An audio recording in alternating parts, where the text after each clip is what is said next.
دوستو پاکستان میں آج کل 5th جنریشن وار کی اصطلاح کا استعمال عام ہو گیا ہے۔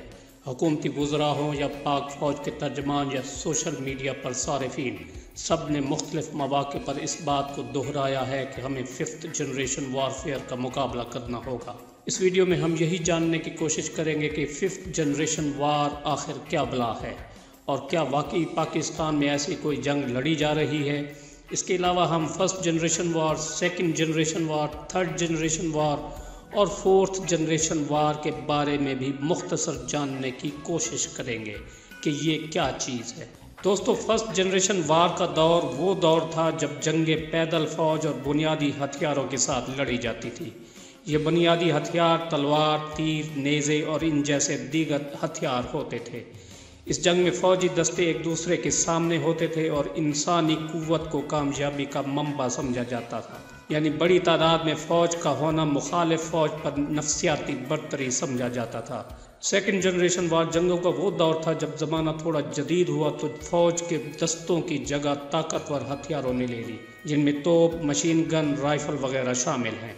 2nd جنریشن وارز کو ٹیکنالوجی کی جنگیں بھی کہا جاتا ہے۔ 3rd جنریشن وارفیئر میں جنگیں آئیڈیاز یعنی خیالات کی بنیاد پر شروع ہو گئی۔ اس دور میں جنگی چالوں کا استعمال عام ہوا۔ ان جنگوں میں مختلف چالوں سے دشمن قوتوں کی جنگی طاقت کو کمزور کیا جاتا تھا یا ایسی جگہوں سے حملہ کیا جاتا ہے جس میں مخالف فریق کو پتہ نہیں چلتا کہ حملہ کہاں سے ہوا۔ اس کی بہترین مثال مشینی انفنٹری اور ایئر فورس کے ایئر کرافٹس کا استعمال ہے۔ 4th جنریشن وار میں صورتحال بہت گمبھیر ہو چکی تھی۔ یہ سرد جنگ کا دور تھا جب ایک نئی وارفیئر جنریشن متعارف کرائی گئی جو تاریخ کی سب سے خوفناک وارفیئر جنریشن تھی۔ ان جنگوں میں دشمن کے مقابلے میں براہ راست فوج نہیں اتاری جاتی بلکہ سیاست اور جنگ کے ذریعے مخالف ملک کو اندرونی طور پر کمزور کیا جاتا ہے۔ اس کی بہترین مثال سرد جنگ کے زمانے میں دیکھنے میں آئی جب امریکہ نے پراکسی وار کے ذریعے افغانستان میں سوویت یونین کو شکست دی اور اس کے ٹکڑے ٹکڑے کر دیے۔ اب آتے ہیں 5th جنریشن وارفیئر کے دور میں۔ دوستو یہ دور ہمارا دور ہے جس میں فی زمانہ ہم زندگی گزار رہے ہیں۔ اس دور میں جنگیں زمین پر نہیں بلکہ انسانی ذہنوں پر لڑی جا رہی ہیں۔ یہ تاریخ کا سب سے خوفناک ترین دور ہے جب ٹیکنالوجی اپنی انتہا پر پہنچ چکی ہے اور سپر پاورز کا دنیا پر قبضہ کرنے کا خواب ایک خوفناک صورتحال اختیار کر چکا ہے۔ امریکہ پچھلے 100 سال سے مسلسل جنگیں لڑ رہا ہے۔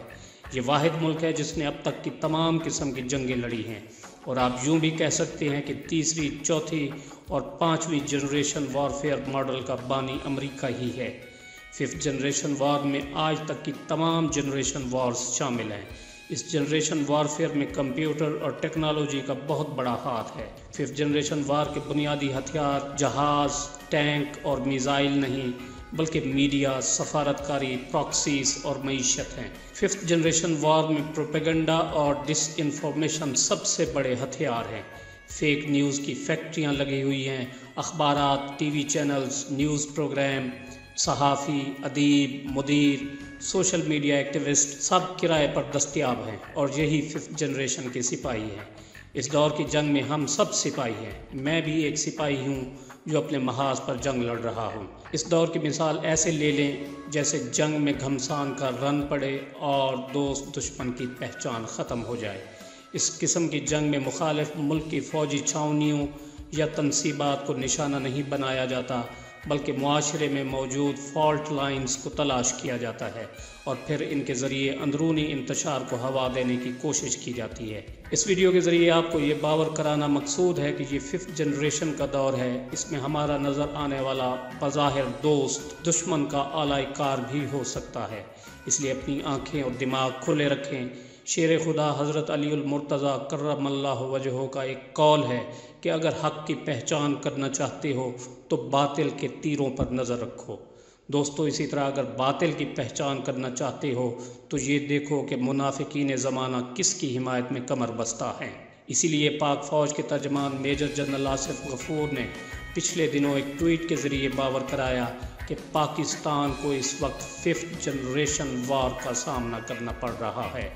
اس ویڈیو کا پیغام بھی یہی ہے کہ معاشرے میں اس جنگ یعنی ففتھ جنریشن وار یا ہائیبرڈ وار فیئر کے متعلق نوجوانوں میں آگاہی پیدا کی جائے تاکہ وہ اپنی آنکھیں اور دماغ کھلے رکھیں، کیونکہ اس جنگ کا مین ٹارگٹ نوجوان طبقہ ہے جس کے پاس موبائل، لیپ ٹاپ اور کمپیوٹر کی صورت میں ففتھ جنریشن وار فیئر کے بنیادی ہتھیار موجود ہیں، اور اس طرح یہ طبقہ دشمن قوتوں کی رسائی میں ہے۔ امید ہے دوستو ویڈیو آپ کو پسند آئی ہوگی، جسے لائک اور شیئر کرنا نہ بھولیں۔